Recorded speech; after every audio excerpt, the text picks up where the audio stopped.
Tonight on PBS News Weekend, European leaders will join Volodymyr Zelensky for tomorrow's high-stakes Oval Office meeting to present a united front.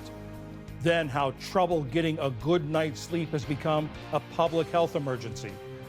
And one man's quest to capture dazzling images of fireflies and raise awareness about the threats facing these glowing symbols of summer. I stumbled upon a forest with millions and millions of fireflies synchronizing their flashes across vast expanses of the forest, and there's been no looking back.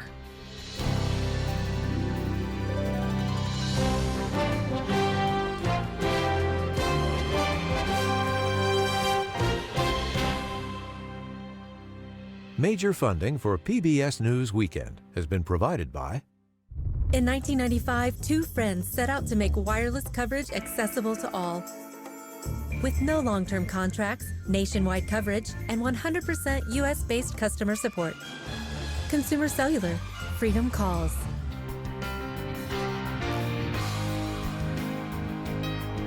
The ongoing support of these individuals and institutions.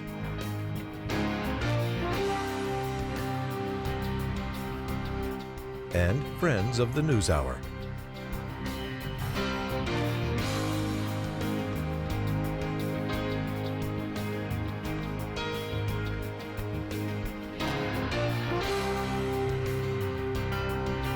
This program was made possible by the contributions to your PBS station from viewers like you. Thank you. Good evening, I'm John Yang. The last time Ukrainian President Volodymyr Zelensky was in the Oval Office, things got heated as President Trump loudly berated him. But when he returns tomorrow, he'll have reinforcements. At least a half dozen European leaders will join him in a high-profile display of unity. After meeting with Russian President Vladimir Putin last week, Mr. Trump aligned himself with Russian positions. That triggered European fears that Ukraine could be pressured into accepting a deal on Moscow's terms. Today, Zelensky was in Brussels meeting with European Commission President Ursula von der Leyen. Since the beginning of Russia's brutal invasion, Europe has been at Ukraine's side, united, and we will support you for as long as it takes, for just and lasting peace. It's very important that you are with us and that we speak to America and we speak together. To look ahead to tomorrow's meeting, William Taylor, he's a distinguished fellow at the Atlantic Council's Eurasia Center. He's a former U.S. ambassador to Ukraine and was temporary head of mission there in the first Trump term, later testifying in Mr. Trump's impeachment. Mr. Ambassador, this is going to be a remarkable scene in the Oval Office tomorrow. You've got heads of state flying to Washington on a moment's notice to support Zelensky. How unusual is this? It's very unusual, John. You're exactly right. This is a measure. This is a demonstration of how strongly the Europeans feel about Ukraine and how about supporting Zelensky.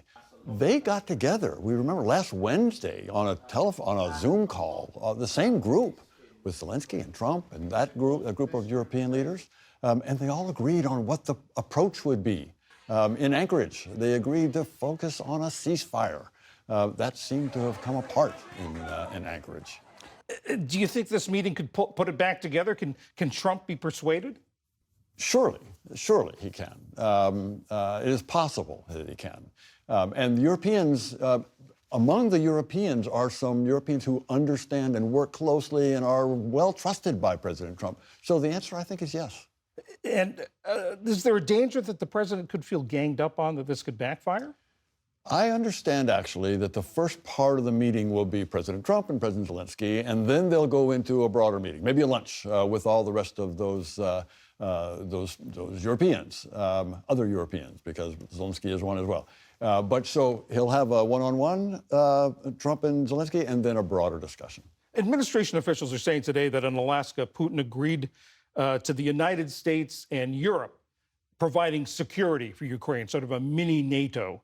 How significant is that? Huge. This is huge. This is not something we've heard from the President Trump or from the U.S. administration, and it's so welcome, so necessary. If there's to be a ceasefire, there needs to be some security guarantee for the Ukrainians so that they can be confident that if they do lay down their arms or stop firing, that the Russians won't invade again. And that's what this force would do. At the same time, Mr. Trump told European leaders that Putin does want territory in exchange for this. How likely is that to happen? This could be done if the Europeans and the Ukrainians will say, look, we recognize that you Russians are in 19% of Ukraine. We don't like it. We'll never recognize your legal claim to that 19%, but we recognize you're there. So in that regard, Putin will be able to stay in that 19%, at least temporarily. The Ukrainians will never agree to a long-term, a permanent loss of that territory. They won't, and they can't. But they could acknowledge that de facto, the Russians are there. That might be enough to get us ceasefire. What do you think is going to come out of tomorrow? Demonstration of unity. I think it's very clear that the Europeans, including Zelensky, will be very together, and they'll be focused on a ceasefire. And they'll be focused on that security guarantee that you raised.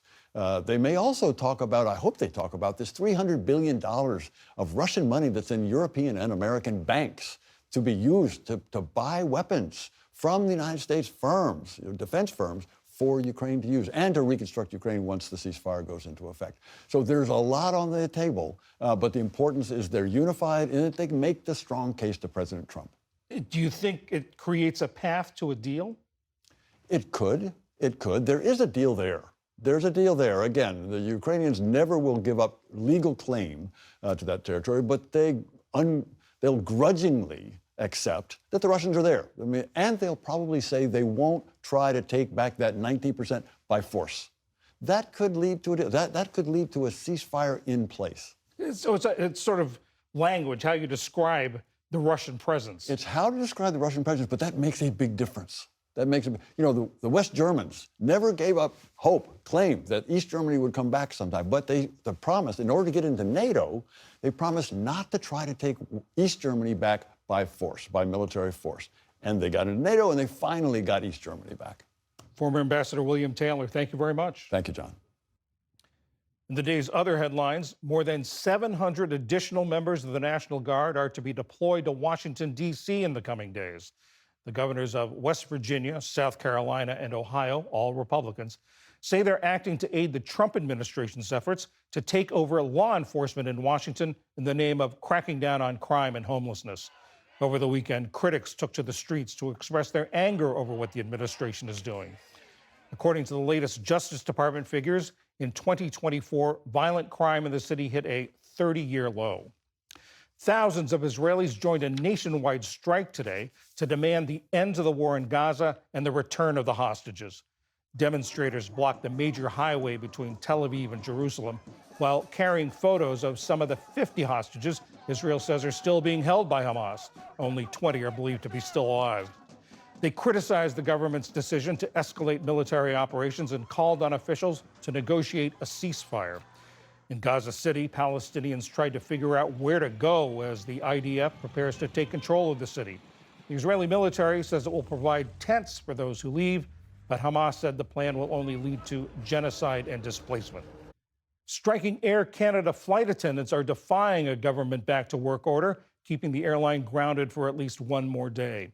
The union, representing 10,000 flight attendants, said the order was unconstitutional and that its members won't go back to work because the airline has refused to negotiate. On Saturday, Canada's jobs minister ordered the attendants to resume working and sent their contract dispute with the airline to binding arbitration.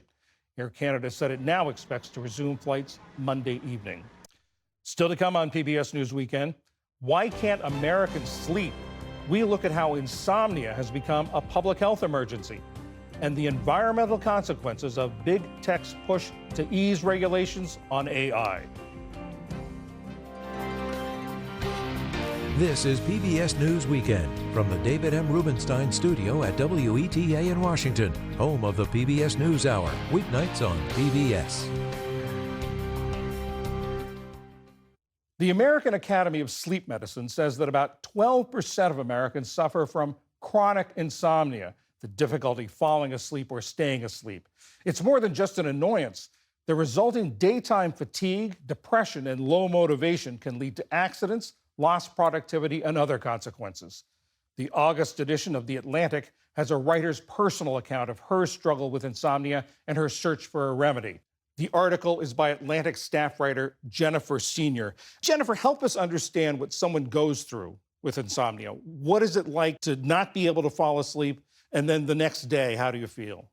It's lonely, actually, not being able to fall asleep. And first it's perplexing, and then it's anxious making, and then it's just, it makes you really worn out and depressed the next day, and, dysregulated and irritable. And over time, of course, the accumulated fatigue just runs you down and makes you vulnerable to being sick and, all sorts of things. You say it makes you depressed. For a long time, people thought that depression led to insomnia, but that's not the case, is it? Insomnia can certainly be one of the manifestations of depression, right? But I think what's interesting, what increasingly people are recognizing, is that in some ways, insomnia is a better predictor of depression than the other way around. And also that depression follows insomnia more than the other way around. It's bidirectional, as health professionals like to say, but insomnia can make you depressed for sure. You also write that a lot of the experts you talked to said a lot of the sleep dogma, we're told, needs to be challenged. What are some of the big items there?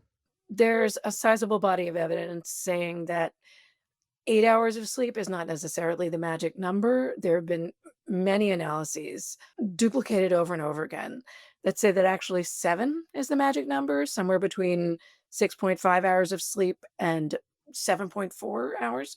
There are problems with all these kinds of analyses. So I don't want to say that 8 hours is wrong, but also we vary from individual to individual. We vary over the course of a lifetime. So that's the biggest thing. And I can give you others, but that's the one that really looms into view. You write that sleep deprivation, not just insomnia, is essentially a national health emergency that's not being addressed. Talk about that. Well, yeah, 16.4% of Americans work non-standard hours, which is to say generally graveyard shifts. There's a substantial proportion of Americans who also work second jobs.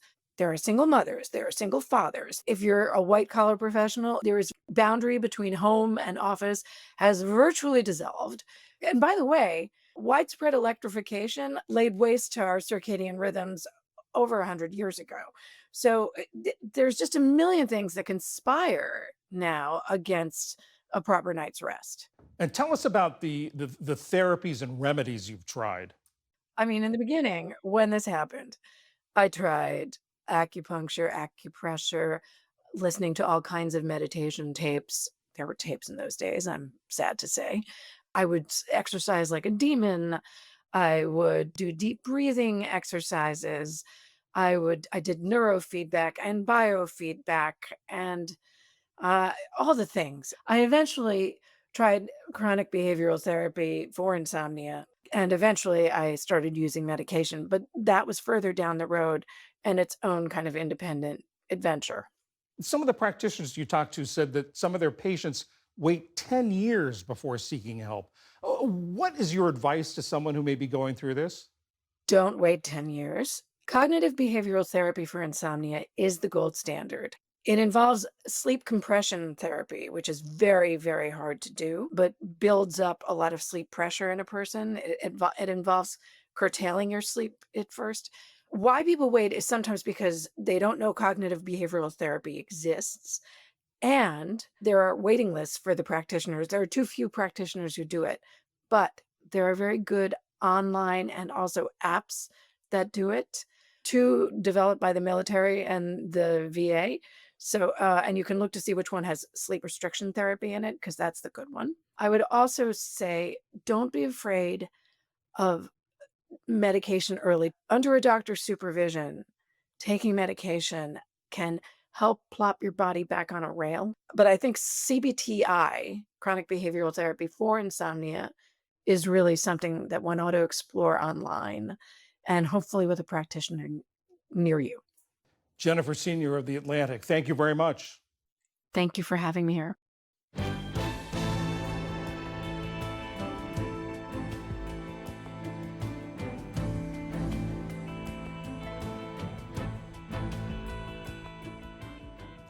The rapid growth of AI is creating a data center boom. Across the country, big tech is building massive facilities for their cutting-edge AI infrastructure. But half-century-old environmental protections are slowing that. Wired magazine has found that big tech companies are asking the White House to ease those protections, and that the Trump administration appears to be all in. Ali Rogan spoke with Molly Taft, a senior reporter at Wired. Thank you so much for joining us. So what regulatory protections are these AI companies seeking to roll back? There's a lot of environmental asks, but one specific protection that caught my eye was a very specific ask around a section of the Clean Water Act, which is known as a 404 permit, which is named after the section of the Clean Water Act it refers to. So if you're building anything that will impact a federally protected waterway, if you're building a road across a wetland, if you're building a building that nudges up into a protected stream, if you're altering the course of a river, you're going to need a permit. It can be a pretty cumbersome process. It can be expensive and add a couple years onto a project. What the federal government has done is said there's a set of activities that we will just say, okay, you don't need to go through this cumbersome permitting process. You can just get a blanket permit. And what the tech industry is asking for is for data centers to be included in this list. This was a specific ask from Meta and the Data Center Coalition, which is the industry's largest lobbying arm, includes members like Amazon, Google, Meta as well. And so these are the companies that are asking for this very specific permission under the Clean Water Act. And what would this permission get them? It would basically just enable them to speed up construction of data centers. That's been kind of their ask. You know, we're in sort of an interesting political moment right now where across the aisle, there's this sense that, you know, one of the reasons we haven't been able to build so much is because we have a lot of environmental regulations that hold up projects that, you know, don't speed them forward. And so this section of the Clean Water Act has kind of long been a complaint from, you know, the construction industry, from the oil and gas industry. This is kind of one of those regulations that industries sort of see as, you know, a hindrance to their projects. So basically, if a nationwide permit for data centers is theoretically granted, they could move forward with a couple of years shaved off the final project. And they also might have to have less public notice of what they're planning to do, which is another ask that was in some of these documents. This isn't the first time that industries have requested these permits, but what seems to be unique about this moment is the alignment between industry and the amenability of this administration. Is that something that you are watching closely in terms of how this all plays out? Yeah, I think that's an important point to make. On the one hand, there are data centers that have, you know, the environmental footprint of like a Walmart. It probably isn't that big of a deal.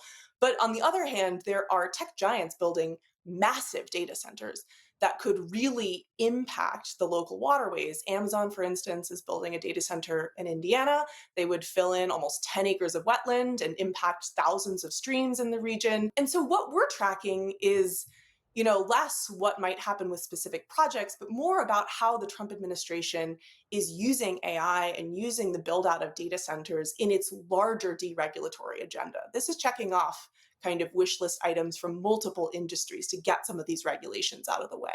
And what are the industries saying about why they need this permit? What argument are they making that the benefits here outweigh the potential environmental risks? Are they making that argument? I think the industries are saying that, you know, in order for the US to compete with China, we need to be building more data centers tomorrow. We're going to have this huge need for these projects anywhere and everywhere there is availability, and they need to go up as soon as possible for us to win the AI arms race.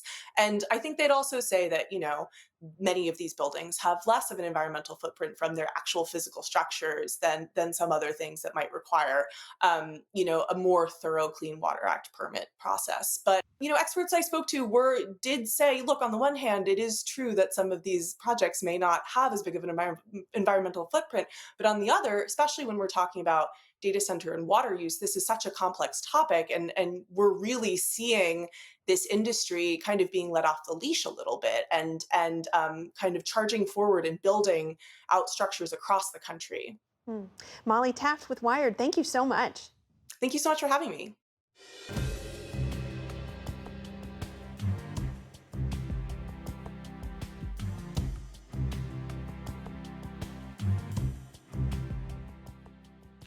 Finally tonight, for many, fireflies are part of the story of summer, evoking memories of lazy hot evenings spent trying to catch them in glass jars. Now we meet a man who's still trying to catch them, not with a jar, but with a camera. In Amazonian folklore, the light of fireflies is a beacon of hope and guidance from the gods. Japanese legend has it that they're symbols of love, war, and departed souls. And for National Geographic explorer and firefly specialist Sri Ram Murali, Coming from India, fireflies are symbolic of the night and the jungles. Murali's been fascinated by fireflies since the night years ago he was searching for stars near his hometown in southern India. I stumbled upon a forest with millions and millions of fireflies synchronizing their flashes across vast expanses of the forest, and there's been no looking back. The first time I saw it, I almost felt like I was transported to another planet. Fireflies once shared Earth with dinosaurs, but now their numbers are declining. This summer, Murali came to the United States to document how fireflies are coping in big cities. The fireflies in DC and New York are found in some of the most urban conditions, like in Battery Park in New York, which is just a couple of blocks from Wall Street, and in the National Mall in DC, right in front of Lincoln Memorial. To me, how these fireflies have adapted to live in such bright, harsh conditions really amazes me. And I wanted to tell a story about these fireflies, about how resilient they are. There are more than 2,000 species. Eastern fireflies have proven to be adaptable to urban environments, but many other species haven't fared as well. Their enemies include climate change, pesticides, habitat loss, and light pollution. Fireflies flash to communicate, especially to find a mate. And in lit areas, artificial lighting drowns their flashes. So the males and females are not able to see each other. They don't reproduce, and there are no offsprings. And in a couple of seasons, the population vanishes. Murali has some suggestions to prevent that. Support native vegetation and do not use pesticides, and keep your outdoor lighting to a minimum. Use a motion sensor if possible. It helps the migrating birds as well. A little less light could provide a healthier ecosystem so that fireflies will be able to continue to shine for generations to come.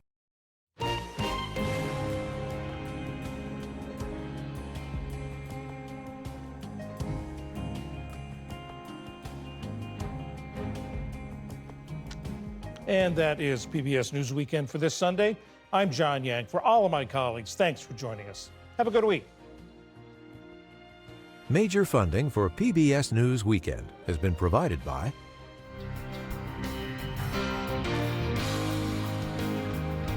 the ongoing support of these individuals and institutions.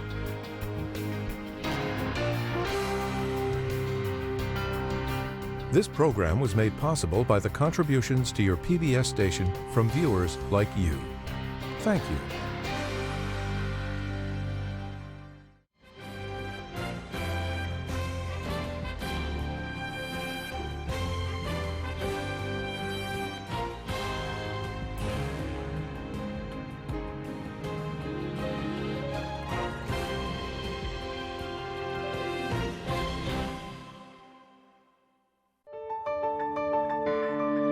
You're watching PBS.